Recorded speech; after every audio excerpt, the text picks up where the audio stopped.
Salut les gars, bienvenue dans le pronostic de ce choc au sommet entre Jude Bellingham et Lionel Messi, cette demi-finale entre l'Argentine et l'Angleterre. Ce match de fou aura lieu mercredi 15 juillet à 21h, le lendemain donc de France-Espagne. D'ailleurs, j'ai déjà sorti le prono du match de la France, donc n'hésite pas à rattraper ça. Mais aujourd'hui, ce n'est pas de la bande à Kylian Mbappé dont on va parler, mais bien de ce Argentine-Angleterre. Et pour commencer à se plonger dans ce match au sommet et énoncer un petit peu les enjeux importants, déjà le premier enjeu le plus simple, c'est évidemment de se qualifier pour la finale de la Coupe du Monde. Le gagnant rejoindra soit la France, soit l'Espagne. Et maintenant, pour parler des enjeux des deux équipes séparément, déjà l'Argentine, ils sont ici pour défendre le titre qui leur appartient, pour aussi apporter une 4e étoile sur leur maillot. Mais au-delà de toutes ces considérations, il y a autre chose qui serait encore plus historique, ce serait de gagner la Coupe du Monde 2 fois d'affilée, quelque chose qui n'a plus été fait depuis 64 ans. La dernière fois, c'était le Brésil de Pelé en 58 et 62. Bon, et aussi si l'Argentine le fait, on se doute que ce sera grâce à un grand Messi qui aura porté son équipe. Et là, s'il parvient à aller chercher 2 Coupes du Monde d'affilée en étant à chaque fois les 2 fois élu meilleur joueur, il pourrait s'inscrire dans la discussion comme le meilleur athlète de tous les temps,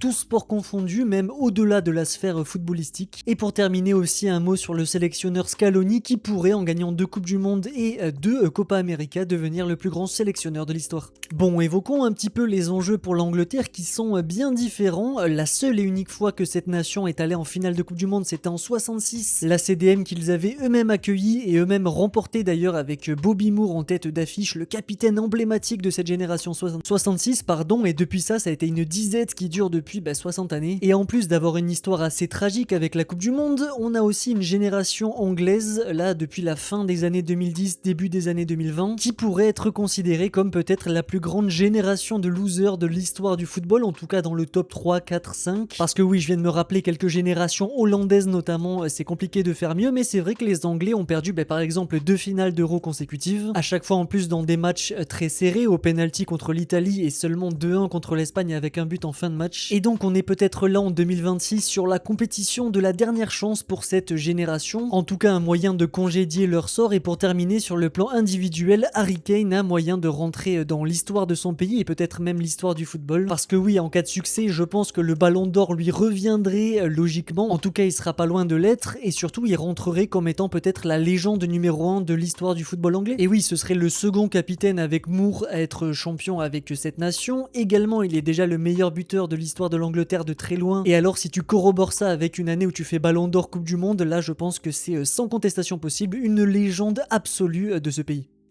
Bref, vous l'avez compris, c'est une rencontre stellaire, il y a énormément d'enjeux, mais à l'arrivée, il y aura forcément un content et un déçu. Et donc, pour essayer de savoir qui est-ce qui va se qualifier pour la finale, on va rentrer un petit peu dans l'analyse et parler déjà du parcours des Anglais qui, en phase de poule, ont terminé premier de ce groupe L en s'imposant contre la Croatie et contre le Panama et en faisant match nul 0-0 contre le Ghana. Une phase de poule qu'on pourrait considérer assez tranquille, qui avait rassuré certains observateurs, mais par contre, à partir de la phase éliminatoire, ça a été un parcours du combattant. Chacune des rencontres qu'ils ont disputées et gagnées ont été dans la douleur. Déjà, ça avait commencé avec ce Angleterre-RDC avec une ouverture du score congolaise. En plus de ça, je crois que t'as Wissa qui rate une balle importante de 2-0, mais voilà, l'Angleterre a serré les dents et a réussi grâce à un doublé d'Harry Kane à partir de la 75e minute à retourner totalement cette rencontre. On a failli assister à un vrai naufrage de leur part. Idem pour le 8e de finale, un match ultra bourbier face au Mexique. En plus, c'était à domicile pour les Mexicains avec évidemment un public ultra hostile aux Anglais, en plus de la chaleur, de l'humidité, etc. Rajoute aussi que dans le scénario du match, les Anglais se sont pas facilité la tâche. On a eu un carton rouge de Quansah qui a fait que les Anglais ont fini les 25 dernières minutes en étant à 10 contre 11. Malgré tout, en faisant le dos rond, ça a tenu, ils s'imposent 3-2, mais finissent quand même la rencontre avec seulement 6 tirs et 33% de possession. Et pour terminer avec la dernière victoire en date sur le score de 2-1 face à la Norvège, ça a été une nouvelle fois au forceps avec un grand Bellingham qui a su sortir son équipe d'une situation d'un match très périlleux. Malgré tout, je vous ai mis le petit graphe de momentum pour vous montrer qu'il y a eu une plutôt bonne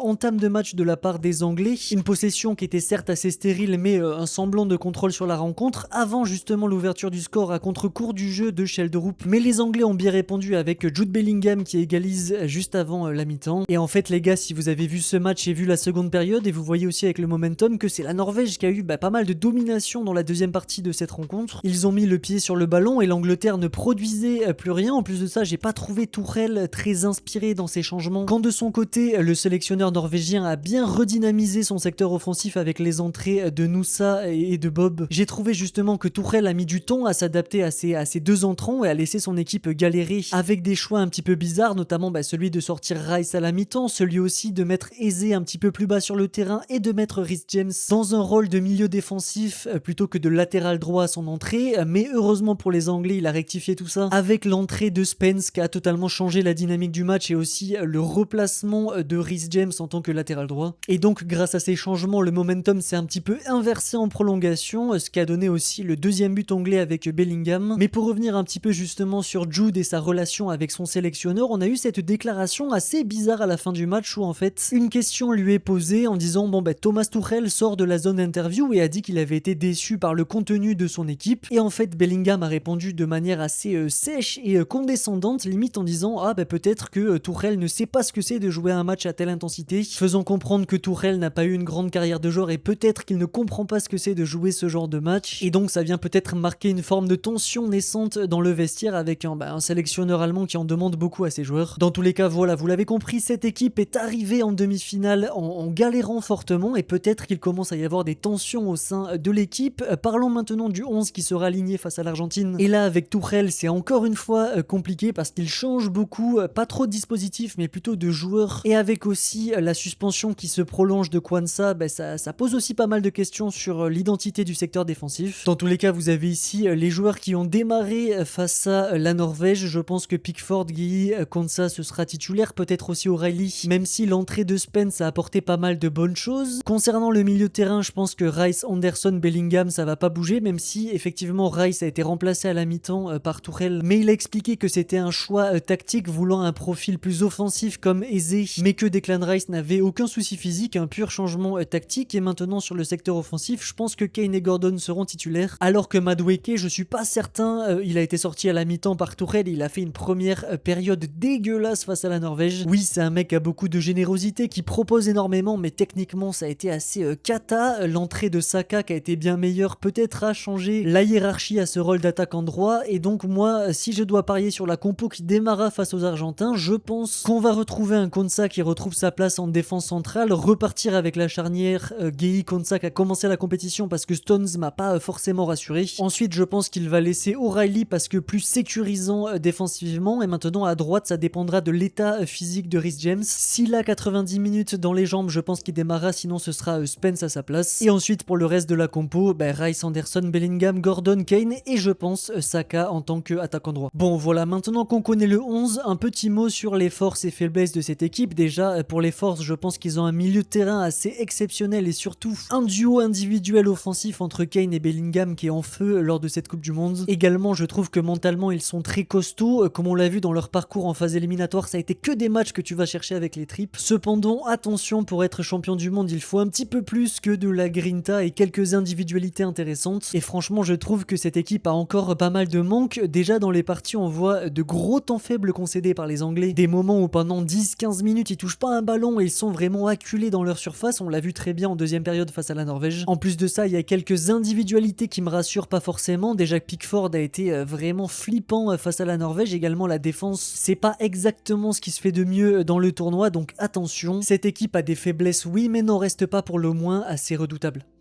Bon les gars, passons maintenant sur l'Argentine qui sont dans une dynamique assez similaire à celle de leurs adversaires anglais. Ça a été pour eux aussi une phase de groupe qu'on pourrait qualifier de promenade de santé. 3 rencontres et 3 victoires face à l'Autriche, l'Algérie et la Jordanie. En plus, ils se sont permis de faire tourner lors du dernier match, donc c'est parfait pour eux. En revanche, dès que la phase éliminatoire est arrivée, là ça a été très poussif, même pire que ça, ça a été très compliqué. Ils ont failli passer à la trappe à plusieurs reprises. Déjà, ça avait démarré par ce 16e de finale que beaucoup considéraient comme le plus déséquilibré de tous, et finalement il s'est prolongé en 120 minutes avec des Capverdiens qui ont montré une résilience à toute épreuve et des Argentins qui se sont imposés 3-2 à l'arrivée. Ensuite, beaucoup mettaient en avant la thèse de l'accident, de la déconcentration, et pensaient qu'en 8e de finale les Argentins allaient relever la tête et s'imposer plus tranquillement face à un nouvel adversaire beaucoup plus faible sur le papier, c'est-à-dire l'Égypte. Et en fait pas du tout, ça a été même encore pire que face au Cap-Vert. La tête a été menée 2-0 jusqu'à la 70 79e minute, où là le match a basculé dans l'irrationnel le plus total et les Argentins sont venus s'imposer 3-2 sans avoir besoin de passer par la case prolongation. C'était une remontada assez folle, assez inédite même dans l'histoire de la Coupe du Monde. Et pour terminer sur le quart de finale contre la Suisse, malgré le score de 3-1 assez boursouflé, ça a été une nouvelle fois un match très compliqué dans le jeu. Alors oui, t'ouvres le score sur ta première occasion à la 10e minute avec McAllister et cette tête sur corner, mais après ça a été le néant total. L'Argentine n'a plus tiré au but jusqu'à la 50e minute, se faisant au passage ultra dominé par des Suisses qui sont pas non plus l'équipe la plus redoutable de cette compétition. Et donc à force de subir,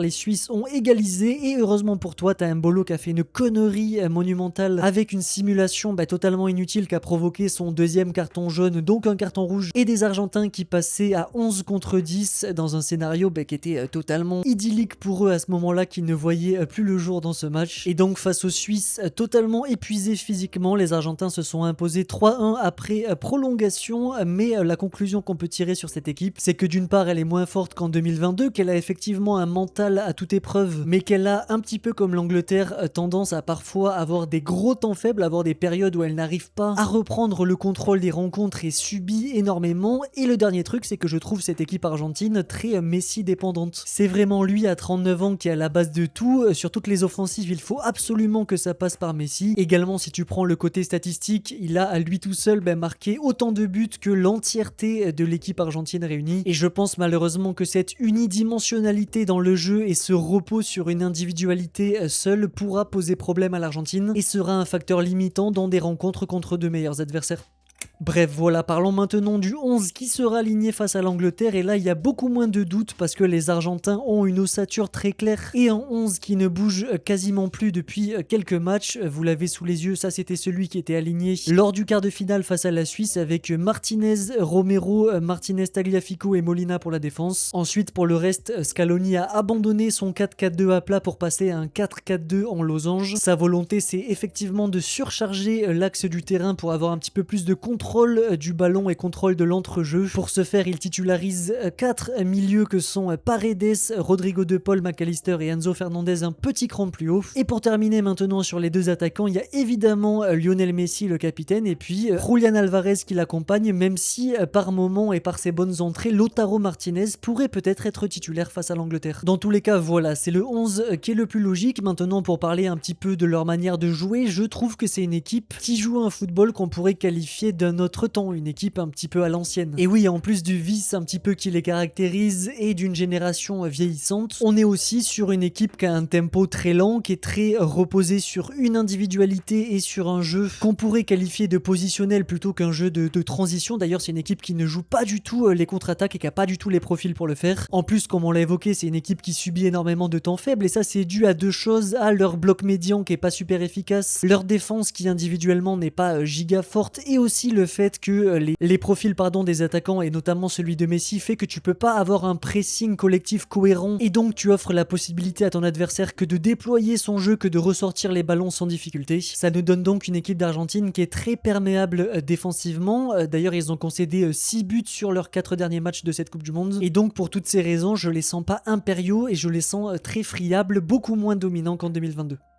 Bon voilà, maintenant qu'on a parlé un petit peu des dynamiques de ces deux équipes, il est temps de passer sur le pronostic. Déjà, vous avez compris qu'on est sur deux équipes que je trouve assez similaires dans certains aspects de leur jeu, de leur collectif. Vous avez ici un petit graphique notamment avec en abscisse le nombre de possessions remportées dans le dernier tiers par match qui exprime la capacité d'une équipe à presser, et le nombre de buts concédés par match qui exprime tout simplement la solidité de ta défense. Et vous voyez qu'à la fois l'Argentine et l'Angleterre sont des équipes qui subissent un but par match en moyenne dans cette Coupe du Monde. C'est assez énorme comparé à la France et l'Espagne notamment, et aussi dans l'aspect de la contre-pression, de la possibilité d'avoir un pressing collectif efficace. Et bien vous voyez que l'Argentine et l'Angleterre sont vraiment pas terribles dans ces registres, parmi même les équipes les plus faibles de ces phases éliminatoires de la Coupe du Monde. Et donc ces deux aspects me font croire qu'on aura un match avec des buts, parce que oui, les défenses sont pas très efficaces, mais aussi il y aura beaucoup de temps faible de part et d'autre. Ce sera, je pense, un match un petit peu décousu où chaque équipe coup par coup aura une forme de momentum qui va va durer quelques minutes et le résultat dépendra en fait de l'efficacité de tes attaquants, de tes offensifs. Maintenant, je dois vous avouer que j'ai un petit peu de mal à me prononcer sur qui sera le gagnant de ce match. Il y a en revanche un facteur qui me ferait plutôt pencher sur les Argentins, c'est qu'il y a un petit peu cet adage qui dit pour gagner une Coupe du Monde, il te faut 3 choses, un grand sélectionneur, un grand attaquant et un grand gardien. Et en fait, si tu te bases sur ça, je pense que l'Argentine a un petit avantage sur les Anglais. Je pense déjà que Messi, dans les grands moments, est un meilleur joueur qu'Harry Kane, qui a eu tendance dans sa carrière à un petit peu s'effondrer, se cacher, se chier dessus entre guillemets dans les matchs importants. D'ailleurs, face à la Norvège, il a été invisible et si vous vous rappelez le quart de finale contre la France, c'est lui qui rate le penalty décisif pour son équipe. Également au poste de gardien, je pense que Martinez c'est bien meilleur que Pickford et que Scaloni est un plus grand sélectionneur que Thomas Tuchel. En plus, tu peux ajouter la composante de mental, d'expérience, de vécu collectif glorieux qui tourne aussi en faveur de l'Argentine. Mais malheureusement pour les Argentins, il y a un autre facteur qui lui me fait pencher